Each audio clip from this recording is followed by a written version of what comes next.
We're only about 4 months into 2026, and yet, in at least my experience, video games have been getting a lot of love. To give an example, massive successes have dropped, surprise remakes, major updates for older games, collections upcoming, and plenty more.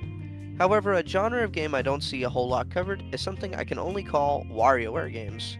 While not as popular as it once was, WarioWare was one of the most original and interesting games I had played growing up. Specifically, my most memorable was WarioWare Touch for the DS. In case you don't know what WarioWare is or what the gameplay consists of, I think showing just a few short clips will give you the gist.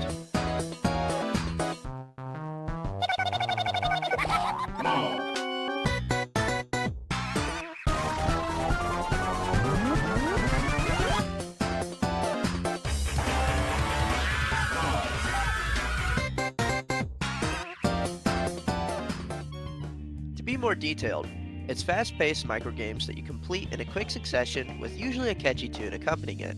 This unique way of gameplay is a treasure to behold. The themes, experimentation, fast pace, and just utter chaos is always a blast and is incredibly fun. However, supporting Nintendo nowadays is not something I'm too keen on, so playing any new WarioWare game was kind of out of the question. So, over time, I just lost interest and kind of forgot about WarioWare. That was until one day I was sitting down and I thought to myself, what WarioWare fan games could be out there? There had to be at least a couple, right? There's no way there couldn't be. After a little bit of digging, I come across my first game, Spookware. While I won't be spending too much time talking about this game, that's not to say it should be brushed off. The art style is charming, and the microgames are some of the most well-designed and entertaining. Not to mention, the characters and the dialogue, it's a total blast and I can't recommend it enough. Another game I had found was Dreams of Aether. This game was a lot more traditional to WarioWare than Spookware, as instead of level exploration and talking to characters, you're just kinda jumping right into it. A fun game for sure, another I totally recommend. However, while these games were great, they weren't everything that I was looking for. Spookware, as I stated, focuses quite a bit more on its characters than the microgames, a lot like Undertale, and Dreams of Aether lacked quite a bit of polish, so once again, I did more digging, and shortly after I had found something very interesting just from its thumbnail. Mindwaves.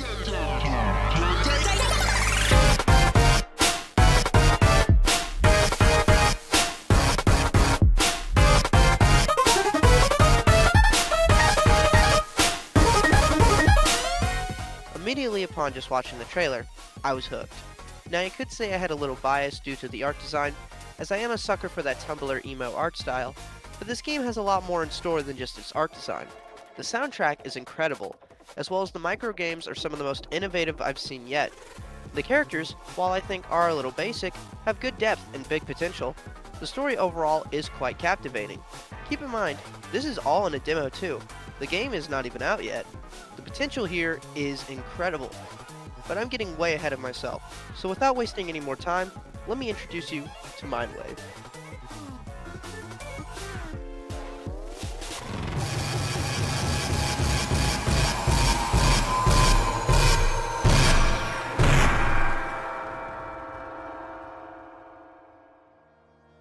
We start within a city, a protagonist holding a ticket as she looks up at a tall building as a large amount of people enter.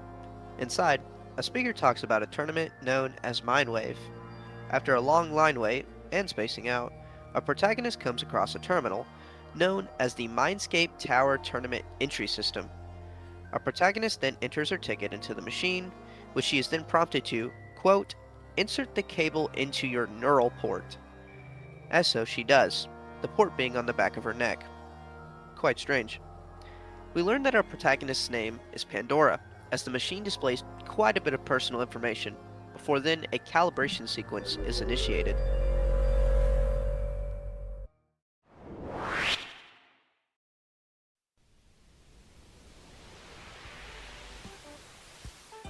This right here is the game's tutorial, and I'd have to say is probably one of the best tutorials I've ever seen.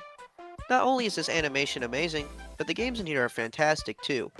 We learn that Mindwave is a tournament where you link with your opponent's mind and experience their thoughts, memories, and feelings in quick bursts called microgames, currently playing within Pandora's own microgames while being introduced to something called interfaces. To make it short, Interfaces give a quick image that pretty much explains what controls will be used within that microgame. Example, if an image of a mouse shows up, then you're going to be using a mouse. The interfaces we get introduced to are as follows. Keyboard, where you have to type to win. Cleverly, this is done through a CAPTCHA. The next being spacebar, where you have to press space at the right time.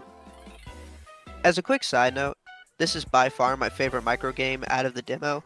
The sheer aura of two guys both head to head with guns pointed at each other before promptly blasting his head off with impact frames is absolutely incredible. Next, we get introduced to arrow keys. This is pretty self-explanatory. You're choosing where to move either by arrow key or WASD.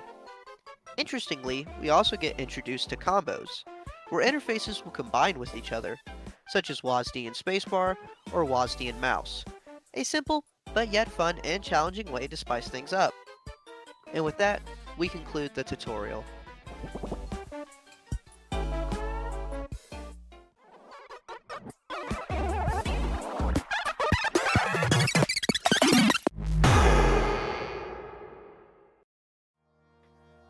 Pandora comes out of the calibration quite dazed and with a pretty bad headache. While in this dazed state, the terminal proceeds to say some pretty important, what seems to be legal things. However, she is too out of it to even really notice. Pandora walks past the terminal and is greeted with a huge room of people, as we are told that this is floor 1. Before Pandora can even get her bearings, she is greeted by someone known as Smalls. To clarify, these two are friends. Best friends. Smalls explains that while he didn't have a ticket, he did manage to sneak in, saying that there was next to no security. So of course, Pandora does what any good friend would do.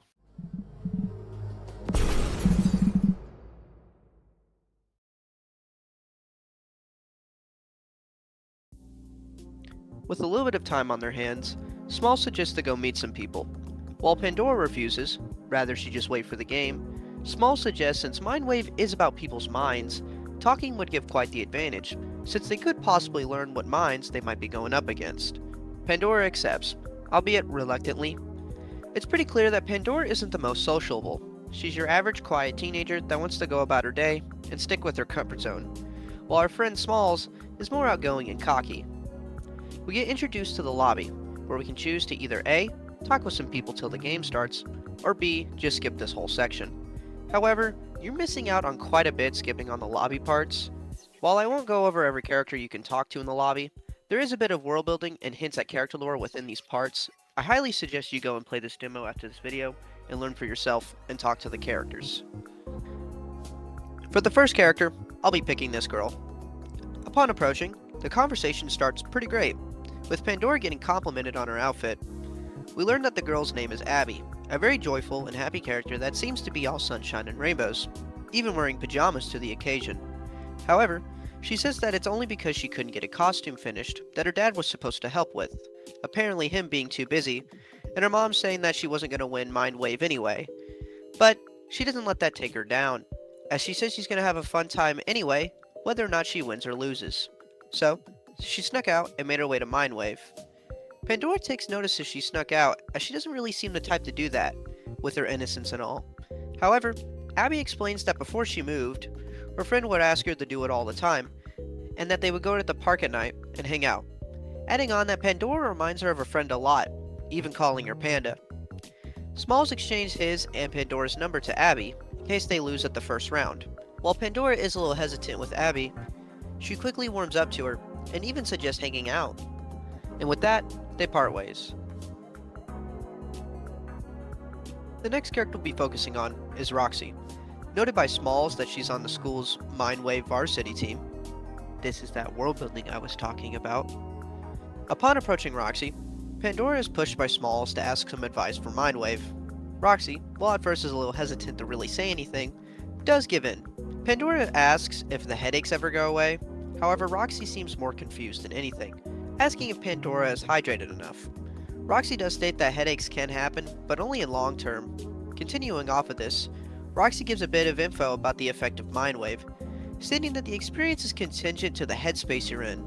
You won't have fun if you don't want to play, yet adapting too much to Mindwave can be harmful, stating the occasional play is fine, but professional level is quite dangerous, training consisting of playing for hours at a time, saying that most people that join the team drop within the first month. and that long-term exposure to people's mind can mess with your own sense of self. Even stating that one of her training partners became convinced that some of her memories were his. Creepy stuff if you ask me. However, when it comes to the actual advice, Roxy states that there really isn't anything and that it's just mostly skill. Even Smalls backs this up quite a bit. With the sudden sound of bells, the game is about to begin, so the conversation must end here.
So now we're finally here, the long-awaited WarioWare part. And how does it hold up, you might be asking? To put simply, perfectly. The microgames are fantastic, the constant switch up on the animation is a sight to behold, the sound design is godly, everything flows perfectly and keeps up with the rhythm, the song is top notch, everything here is just a total 10, down to the smallest of details, perfectly emulating WarioWare if not surpassing it entirely. Not to mention the pop-ups that keep the game going and interesting, with a fun boss stage to top it all off. I wish there was more I could say, but really, a lot of this you can see or play for yourself. This feels like everything that I found original and fun about WarioWare, but you cranked it up times 10, polished it, and then cranked it up even more.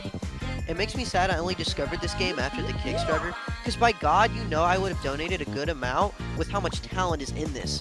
What a total beauty of a game.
And if in case it wasn't obvious, the mind of the person you were in was Abby.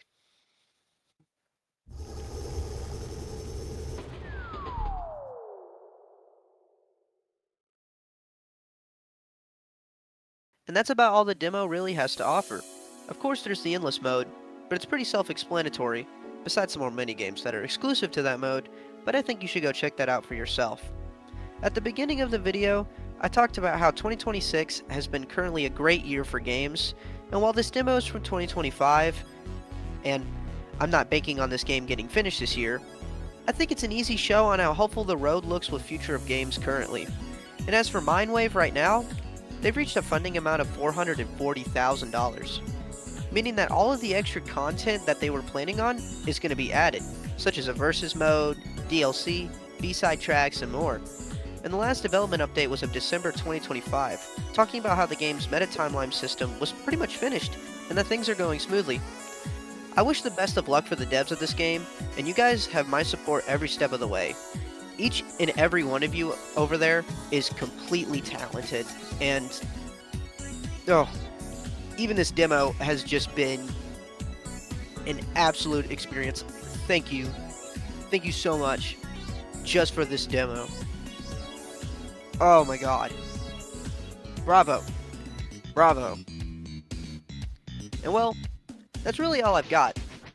Definitely go show the devs your support, and definitely try out this demo and keep up with the updates, because I promise you, this game is going to be fire. It will forever live up to the hype. I have no doubt in my mind. Thank you for your time and giving this video a chance, especially since this is the first. And, well, I've been R.M.G, and until then, the next media is currently generating.